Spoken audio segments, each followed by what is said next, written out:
this is FantasyEsque and welcome back to the Sims 4 Vampire Amazon Royal Saga with the Salazar Coven.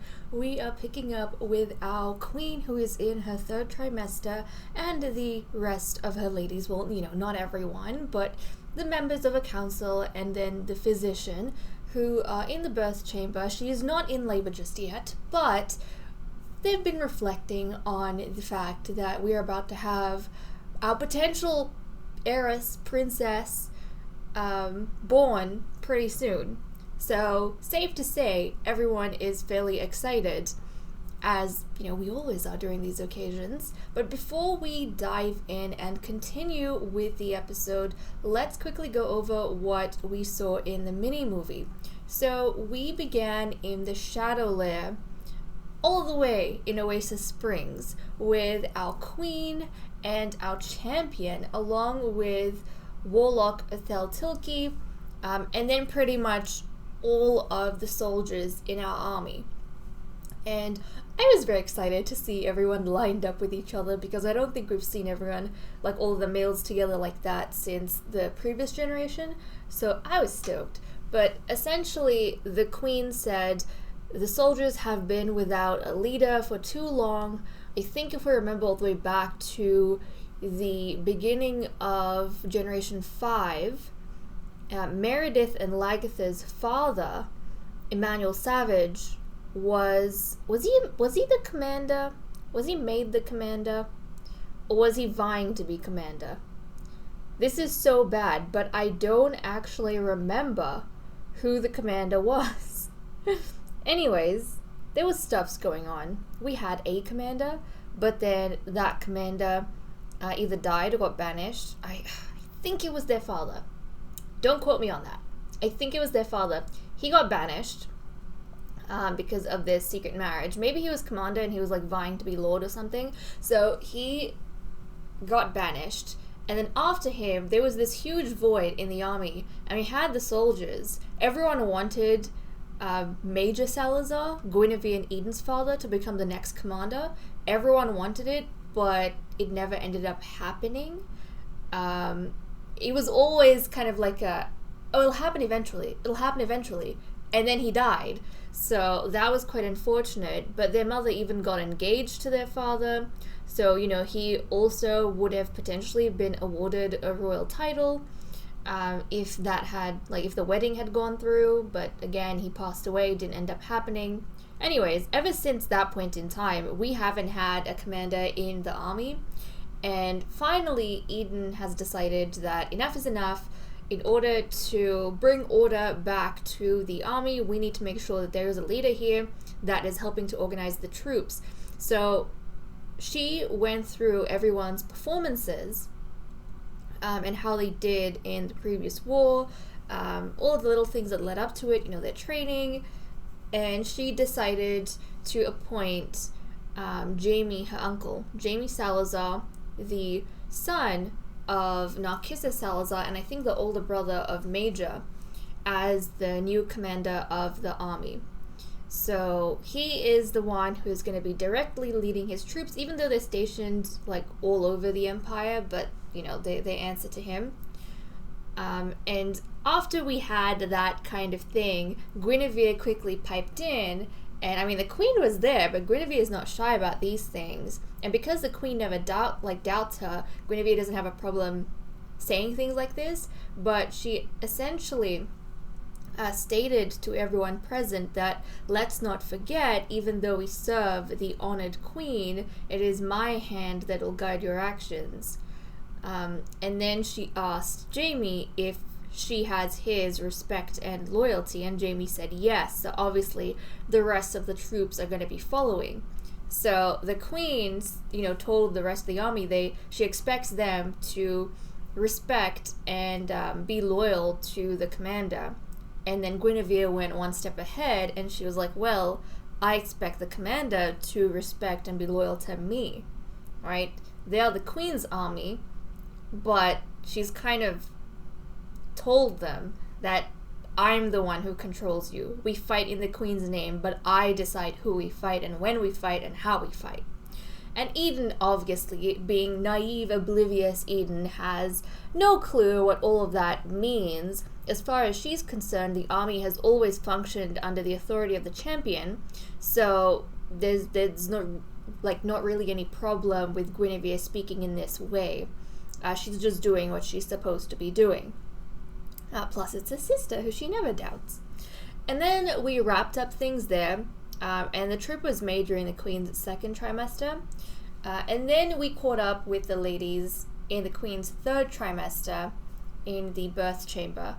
And this is where Xiomara was saying that, that the day is nearing, the day of the birth. And Meredith obviously is very excited about it. She said, "Indeed, Your Majesty." And then Xiomara, she's being a little bit fussy. She's asking the Queen if she's feeling okay, if everything's going fine with the pregnancy, like nothing out of the ordinary. Because, they have to take every precaution possible to make sure that the Queen's birth is a safe one. And Guinevere is in the back. Like, the Queen was saying that, "Oh, I'm fine, I'm in good health." And then Guinevere is in the background, like, "Xiomara, you're being way too precautious. No one will be able to harm the Queen." Like, not even the Queen. She said, "Nothing can harm dear sister while I'm here." Right? And then the Queen said, "And I feel more assured because of it." So Eden has a lot of trust in Guinevere. And at this point in time, I feel like that statement from Guinevere was very much like, without my permission, nobody can touch Eden.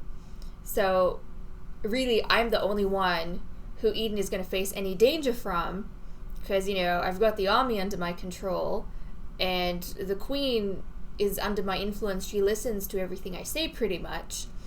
And so if I'm not concerned, then nobody should be concerned, because without my authority, no harm can come to any member of the royal family. So she's really confident about herself right now. But that's essentially what happened in the mini movie, and now we are picking up with these ladies who look so adorable in their sleepwear. Like, oh my goodness, they look so cute, so cute. But we even have Aura Luna here. Aura Luna was like, "What's happening? I want to know. I'm excited about the baby too. I'm excited as well." Yes, Aura Luna, we are all very much excited about the baby that is going to be coming pretty soon. But okay, do I have autonomy on is the question. No, we need to turn autonomy on. And let's check the calendar. Now, we have the council reappointment tomorrow, so that is going to be something that's happening. And I feel like Guinevere, for her, it's very important, especially to get the military and the army under her control now, because if her position changes during the council reappointment, then at least she'll still have all that, power. She'll still have established herself as the one that everyone should be listening to, like, eventually, regardless of what the Queen says. Now, while we were at the Shadow Lair with Guinevere, we actually went ahead and formed two companies within the army. So they're both under Guinevere's kind of leadership. So the Tier 1 company is actually the lower trained soldiers of the army, the one who didn't perform that well, or they aren't that skilled. So they're like the soldiers for grunt work. So we've got Dylan Salazar, Ray Salazar, Beckett Salazar, Jackie Ranarain, and then Ronald Salazar. They're in the Tier 1 company. And then we have the Tier 2 company, which is made up of the elite soldiers, the very skilled ones. So we have our commander, Jamie Salazar here, and then Myron Dragon, Blaze Ranarain, Luciano Ranarain, and then Bryce Ranarain. So Bryce, is your brother in? Yes. So Bryce's brother Jackie did make the cut. Unfortunately, he did not make the cut because he just, I suppose, didn't pay too much attention to training. Or he hasn't been keeping up to date on his training. So he's in Tier 1 and his twin is in Tier 2 with, all of the more experienced boys. And unfortunately, there was one soldier who just hasn't made it into any company right now. and that is Ronald's twin, Bo Salazar. He performed like the poorest out of everyone. And in case you guys are wondering how I kind of decided who the commander was, or how I split the tier 1 and tier 2 companies, basically it's the same system from back in the day in Generation 3 when we used to hang around with the army. Essentially, I went through all of their skills, and then I added up their skills, and basically just got number figures next to their names as to who's the most skilled and the lowest skilled, and then the one with the most points became the commander, and that was Jamie, which makes sense. He's the oldest and he's been around the longest. And then based on their positions from like first to last, I essentially formed the tier 2 company and then the tier 1 company. Now, they have the workout thing kind of laid out in the activities to do. Once we start getting more club points, we'll open up more of the tier 1 company panels, and then we'll initiate Bo into this group over here, and then we'll also bring in maybe Othel Tilke, so that, you know, he's part of this. Or even actually Othel Tilke might go into, I'm thinking, the tier 2 company. We might actually have 2 spellcasters here, and then we'll have Bo and then one of the younger spellcasters, the younger physicians over here in tier 1 company. So that's something that'll happen over time. But, you know, if Guinevere is going anywhere, if she's doing anything, if she has to strong arm anyone, then she can call on her elites or her grunt soldiers to do the work with her or for her. And also this will make it easier to summon them to the palace, to the castle, when we have to meet and when we have to just bond, get closer. And Oraluna, you were so cute. Oraluna, where is Oraluna going? Did you just go under the... She went under the couch. Look at her! Off she goes! She's running away! Okay, Oraluna, you do your thing, honey. But what's happening over here? Guinevere wants to goof around with the queen. Is the queen coming back to you? I don't know where the queen's going. But yes, Guinevere obviously wants to spend more time with the queen because she wants to consolidate her position. She wants to make sure that, you know, when the council reappointment comes around, nothing's going to go wrong. Everything is going to be fine. Everything is going to be a-okay. She won't have to worry about being booted by the queen and replaced by someone else. I mean, Meredith and Guinevere, they were supposed to help the queen establish herself in her reign. And now that the queen is, you know, slowly started figuring things out, she's organized the army a bit more. She's going to have her first child pretty soon. Things are kind of in order. The fire tributes being done. Now the queen can kind of shift around her personnel and see who else might be able to give her good counsel and help her out, even though she trusts Guinevere a lot. And Guinevere, I don't think, wants any changes to come to that. So she is obviously going to be trying to make sure that she is on the forefront of her dear sister's mind. And I have to say, guys, I kind of really love the little like difference in Guinevere when it comes to referring to the queen. And I've mentioned this before, but she never calls the queen your majesty. She never does. And Eden doesn't notice that, and she doesn't feel as though there's a problem with that because she's never been referred to as princess or majesty or heir growing up. Eden has always referred to her as sister growing up. So for her, like, there's no problem. It's just continuing. I mean, yes, Guinevere is now a noble royal lineage, but that doesn't matter too much to Eden. And that's part of her naivety, right? So Guinevere always refers to Eden as dear sister or just sister. So I am really curious. If the queen does end up having a princess, I wonder how Guinevere is going to treat that baby. Like, is Guinevere going to be cruel to that child and push it away and, you know, basically taunt it, make it feel incompetent and terrible? And what is going on with this? What? You have a crush on Lady Catherine Dragon? You know, this is one of the spellcasters, the physicians in the army. And if I'm not mistaken, it's so hard to track the family lineages, but he is, I think this is Edgar Coven Rose. He is a Coven Rose, Xiomara's a Coven Rose, but they're from different sides of the family tree, or they've branched off. So Xiomara, her mother was Mirabella. Mirabella's mother was, I think, Sapphire or Sakura. I think it was Sapphire. Well, no, I think it was Sakura. Maybe it was Sakura. I get confused between Sapphire and Sakura all the time, but I think Sapphire is the one who served us, Sakura is the one who didn't. So these guys, Xiomara, I think they're from Sakura's line, and then Sakura had a twin sister, Sapphire, and I think this is one of Sapphire's sons, if I'm not mistaken. So yes, they're not even like... their parents were cousins, I suppose. Their parents were cousins. So this is like a cousin uncle of Xiomara. But anyways, it's weird. You know what? Normally this is not something that happens, but Guinevere, I feel like, would love causing crap between the different Sims. And everyone kind of knows that Catherine Dragon is actually in a romantic relationship with Xiomara, and Edgar is Xiomara's like cousin uncle.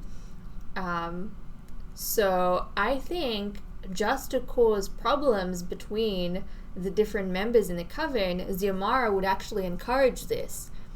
Because if this makes Xiomara and Catherine have a falling out, that's like better for Guinevere. Because that means either Xiomara or Catherine, she can pull them over to her side and make them dislike each other and kind of loyal to her. So she's gonna encourage it. She's gonna be like, heck yeah, go for it. Go for it. Guinevere, you are so evil. I love it so much. I love it so much. She just... And look, Xiomara's coming in not knowing anything wrong. And, you know, right now, Catherine is at Castle Sheba with her sister Elaine. And while she's gone, Guinevere is, like, causing crap and trouble in their relationship.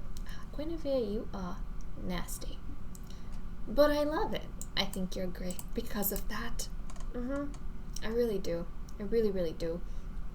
But okay, I'm thinking that it might be a good idea for us to perhaps invite over the elites so they can actually spend some time at the palace with these ladies and maybe just get to know the new ladies. Oh my goodness, what's happening? They get to know the new ladies in power a little bit more.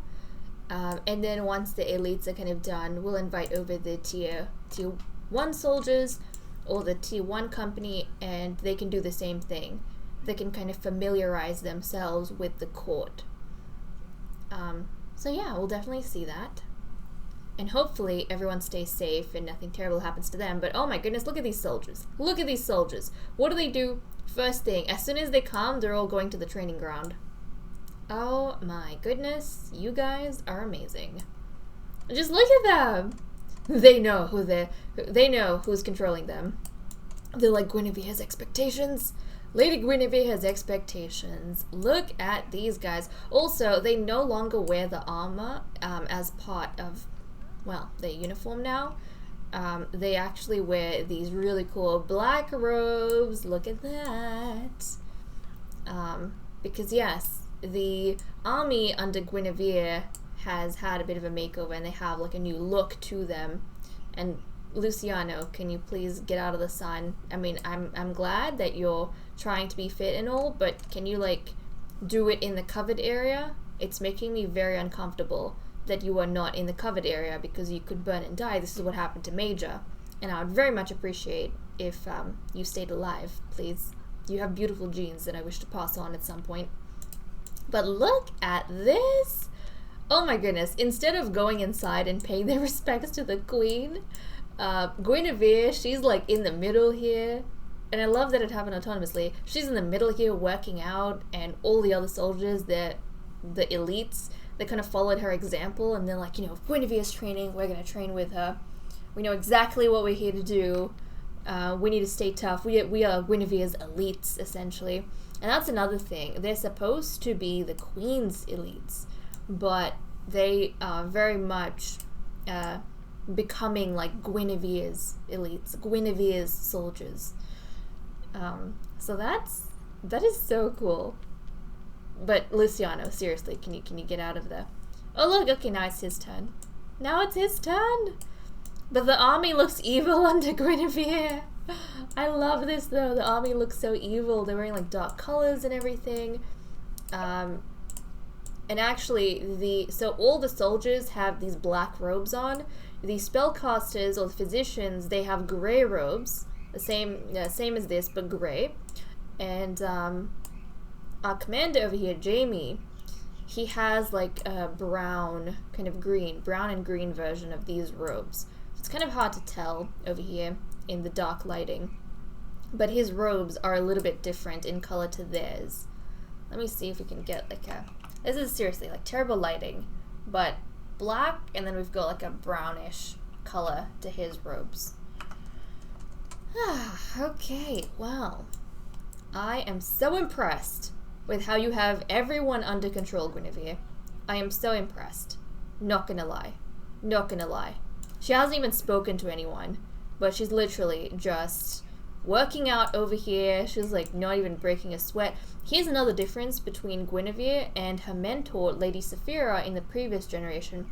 Saphira was second born to the priestess, and she was made to be champion. She was given over to train under like the previous champion, I think Isadora, and she never wanted to be a champion. She hated everything about being a champion, but she was kind of forced to do that, and at some point she came to terms with the fact that, you know, this is my life now, I have to embrace it even though it's not what I want. And so she was actually quite fit, and despite the fact she hated it, she used to work out and do everything she had to be a super, powerful champion. But she used to be pissed off half the time because she didn't like doing any of that. Guinevere is different. Guinevere, yes, she didn't want to be a champion. She wanted to be queen, ideally. But she actually really enjoys everything that being a champion entailed. She loves training. She loves working out. She loves honing her skills, her powers, abilities. And I think right now she's kind of okay with her position because she's in the Queen's Council, and she's able to get the army to her side, and she essentially is controlling her sister. She's controlling the Queen and the way things work without actually having the crown on her own head. She's like the Shadow Queen, right? And it's pretty cool that her army are kind of dressed in these robes that seem very much like shadow robes, So yeah, that's fascinating. Like, she's always in a good mood whenever she works out, unlike Saphira, who used to be pissed off half the time. So Guinevere's life is kind of set right now. Like, I think she's very happy with where she's at. She's really got nothing to complain about. That might change if she loses her position in the Queen's Council, but for now, she doesn't really have much to complain about. But yes, pretty much everyone's like over there. Okay. Everyone's over there. No one's bothered to come check out the ladies or to pay their respects to the Queen. They're like, nope. We are going to listen to what Guinevere says. We're going to basically try and impress Guinevere because that's where our attention should be at. She is controlling, like, our lives. She's controlling us. But I don't think they know or they think of Guinevere as a controlling person, as a controlling vampiress.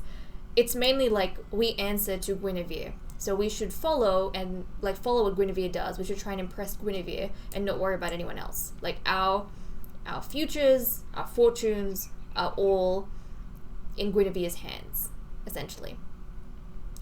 But okay, I am going to pick up at the council reappointment, and we'll kind of see whether or not Guinevere and Meredith keep their position, and also hopefully when we come back, we'll get a bit closer to the Queen having her baby. Okay, we were setting up for the council reappointment, and the Queen just went into labor. So she's bursting, she needs to have this baby pretty soon. We're gonna have to rush her down to the birth chamber. But before that, we do want to go through with the council reappointment. So the Queen has summoned the rest of her court members, we have Lagatha, Catherine, and Elaine wandering around the castle, so they're going to be doing their own thing, unfortunately. I cannot fill the castle up because we are in a special circumstance right now, a special situation. We have a pregnant sim in the household, so we can't kind of call everyone in and then have the council reappointment like we would normally do. But that's fine. That is fine. We can move and shift people around if need be. So Guinevere has been the Queen's first counselor and Meredith has been the Queen's second counselor. Now we have to see whether or not anything has changed among the Queen's personnel. So if we go to her relationship panel, it seems as though Meredith has the closest relationship with the Queen, so she is keeping her position. And then I think it's between Catherine and Guinevere. And from the looks of it, Guinevere has like a smidge more relationship with the Queen than Catherine. And you know what? I think that is just because Catherine has been away from the castle, so she hasn't been able to build that relationship with the Queen even more. But guys, if Catherine was here, then I think she might have replaced Guinevere. But Guinevere was smart. She spent a lot of time with the Queen during the time that Catherine was away to make sure constantly, like autonomously, you know, to make sure that she is in the Queen's good books. And like I said before, on the forefront of Eden's mind, and it has worked because she is keeping her position as the Queen's counselor as well. So these two, they're going to stay and they're going to advise the Queen through the end of winter and the beginning of spring. And then mid-spring, we're going to have another council reappointment, and we'll see if anything changes. But essentially, they've solidified their kind of places at the Queen's side. But now that that is over and done with, we can rush the Queen down to the birth chamber, and I'm actually really happy that the other members of the family are here to witness this, if possible. So let's actually get the Queen changed into something more comfortable than what she's wearing. So we'll actually change her into a sleepwear, because that would be a lot more comfortable than what she has on right now. And she is going to come on down. Everyone's going to come down and sit together. We'll even get Xiomara over here. So Xiomara, you come down as well, because, you know, it's important to have the physician with us when this baby's being born. So let's go ahead and do that. Okay, come on everyone. Oh my goodness, this is so exciting. I'm so excited. This is the first baby born in the next generation. Okay. Here comes everyone. They're settling down. Yes. Look at Elaine. Elaine's like, I find this placement of seating so interesting. Elaine, she's like, I am going to be next to the Queen when this baby is born. She has been away from the castle. She wants to know exactly what's going on. So she's going to be here. Meredith sitting by the Queen's side. You know, the scholar, the kind scholar who's supporting the Queen. Eden looks a little bit concerned and terrified. Because, you know, she is still very childish, I feel, in a lot of things. And even though, yes, she was excited about being the first to have a baby, and she, you know, she needs to continue the bloodline. That's the important thing. I feel like maybe she underestimated pregnancy just a little bit, and now that it's getting close to the time where she has to give birth, like, the pain of giving birth is kind of freaking her out now. It's almost as though motherhood is, like, a bit too big of a thing for her, you know? I don't think she was mentally prepared for motherhood before she stepped into it. And normally the queens do have more time to wait and get used to the idea before they stop breeding themselves, whereas she went in first. So there is that. And Guinevere is sitting like at the back and watching everything unfold. And she's sitting with the physician over here. So again, that makes me think of the conversation we saw in the mini-movie with Xiomara being overly cautious as the physician, and Guinevere saying that the Queen is not going to be in danger as long as I'm around. So, you know, there's safety kind of going on in this corner. She's watching from the background. And where is Catherine and Lagatha? Are they coming on down? I see Catherine. Where is Lagatha? She's supposed to be here somewhere. I don't know if she's going to join us. But okay, Catherine, she's been walking around in her dark form. Okay, Catherine. Okay. Where is Lagatha? Is what I'm curious about. Lagatha, are you gonna come down, honey? And look, the evil Sims, Elaine and Guinevere. Okay, Lagatha's coming down, but Elaine and Guinevere, they're chatting with each other. Literally, they didn't hug anyone else, but they went to each other and hugged each other. I mean, Elaine knows why, because Guinevere is very much like her, and also very easy to manipulate because of the similarities. And Guinevere, even though she doesn't really know or can tell that Elaine's evil, there's some part of her that resonates with evil, and she doesn't know why, but she really likes Elaine, sorry. She really likes Elaine. Okay, so everyone is here. They're ready for the queen to have this baby. Let's not waste any more time, guys. I'm excited. I mean, whether it's a boy or a girl, I'm excited because we need boys for the army, but also baby girls. Everyone loves baby girls. I only have one wish. Actually, a few wishes, but if it's a girl, please be one child. Please just be the one child if you are a girl.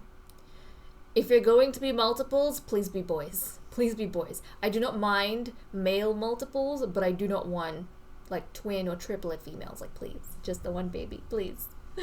Okay, guys, here we go. The queen is gonna have this baby.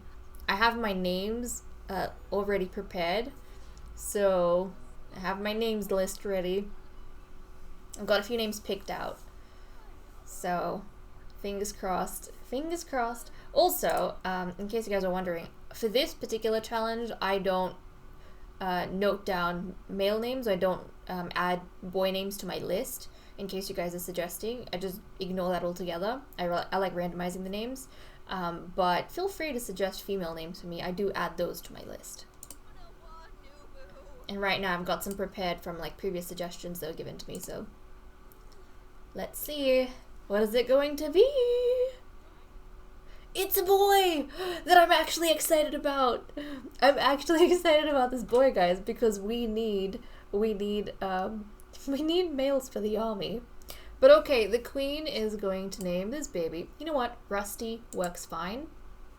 But also, because Eden is kind of different from the previous queens, she's more childish, she's naive, she's very, I've seen her go into the children's chamber and play a lot with the dolls they have there, so it makes me think she's very into this idea of fairy tales and princes and princesses. So for that reason, I think, guys, Queen Eden is gonna make the decision to call her sons princes. She's gonna give her sons the title of prince because she very much loves that kind of fairy tale aspect of the world in which they live in, and she feels as though to kind of accentuate that, her sons should, you know, she's the queen, her sons should have the title of prince.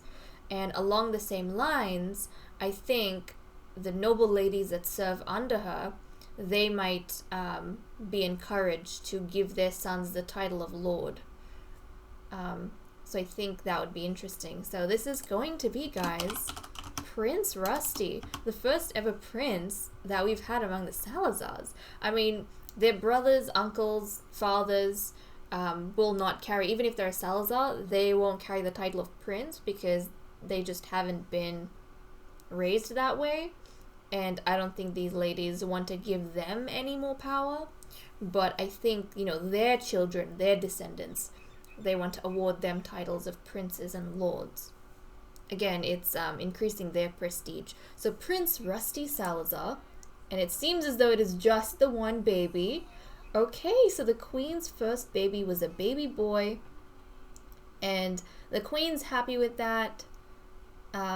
What is happening here? Elaine and Guinevere, did I just see romance? Did I just see some hearts between you two? I believe I saw some hearts between these two guys. Were you watching that? Because I was watching that. Okay, Prince Rusty Salazar. The queen is going to feed the baby, and she is going to coo at the baby. She's happy.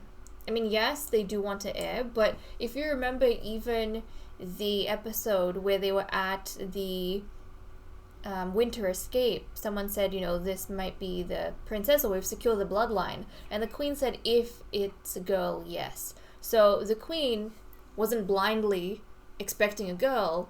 She was eager for a girl, but she was also aware that she might have a boy, and she actually had no problem with that, because one of her directives for her reign was to breed up males for the army, because we were seriously lacking boys in the army, and we lost people in the previous generation. We had no boys born in the previous generation, so we definitely want to see a turnaround of that. So I think as far as the queen's concerned, she's going to be quite happy. Also, Aura Luna has run away from the castle. She's off doing her own thing. Hopefully she comes back at some point. But okay, this was a safely born baby, so everyone is quite happy that we have a member to join the army, and a prince at that, Prince Rusty. So there we go. That's what we have for these ladies. We are going to get the prince moved out.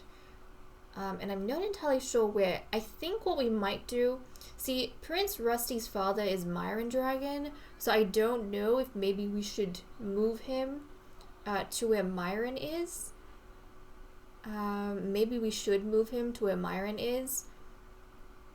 Like, station the boys with their fathers, maybe. I think that's what we'll do. And then, you know, as they grow up, when they're ready to join the army, we can move them around if we need to. But I think Rusty is going to be sent to the Creature Cradle to be with his father, Myron. But okay, while the baby sleeps, the queen is going... Let's see.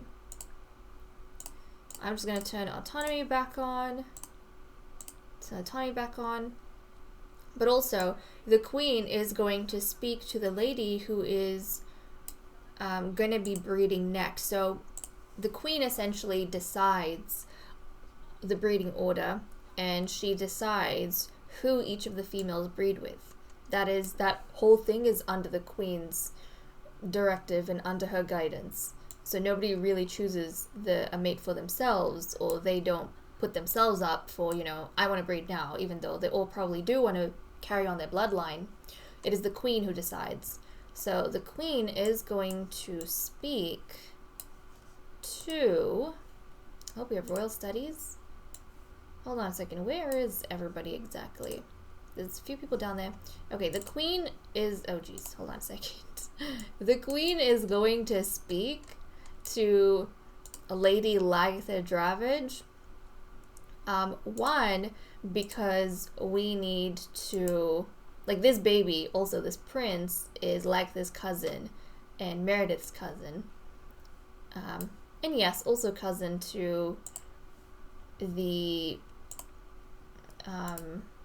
dragons, but it's I mean, he is closer related to the Dravages. He's closer to the Dravages than the dragons, and we've had this discussion before, but let me just check over here. Yeah, Prince Rusty, there we go. Cousin, nice. So he's gonna be sent to the Creature Cradle, so the queen is gonna be speaking to Lagatha about that, first of all. So, Queenie, is Lagatha coming down, or are you going up? Like, what's going on with you two? What is going on with you two? I don't know where the queens are walking around right now. She should really be coming up to Lagatha. I guess Lagatha's going down? Or is the queen coming up? The queen is just confused right now, guys. The queen is just confused. But anyways, she needs to talk to Lagatha because Prince Rusty needs to be moved to the Creature Cradle, where Lagatha currently is, under Myron's care. But also, the queen is going to order Lagatha to move back to the castle temporarily, because she wants Lady Lagatha to breed next. And oh my goodness, what's happening here? What is happening here? I don't know what's going on with this. Edgar... Oh. Yep, Edgar's getting into contact with Guinevere. Remember when we talked about Lady Catherine Dragon? We went on a very nice date. Oh my goodness. I'm so curious about the drama that's going to happen when Catherine and Xiomara eventually back in the palace on the same page. And Catherine over here is going to be having like romances with Xiomara's cousin uncle. That's going to be so odd. But yes, the queen over here, she's speaking to... Where you going? Where you going? She's speaking to Lagatha over here. I swear, she's all over the place. But she needs to be speaking to Lagatha. She already did, I suppose. Because she wants Lagatha to move back. And Lagatha is going to be the one to breed next. Which I am very, very excited about. So, I am curious. What kind of pairings do you guys have in mind for Lagatha? The queen has her own opinions on who she wants Lagatha to breed with, but who do you guys think Lagatha should breed with? I'm curious to know what kind of pairings you have in your minds. And also feel free to leave baby names for future babies that are born. But okay guys, with that said and done, I'm gonna leave off here. Thank you so much for watching. I hope you all enjoyed, and I'll see you all next time. Bye bye.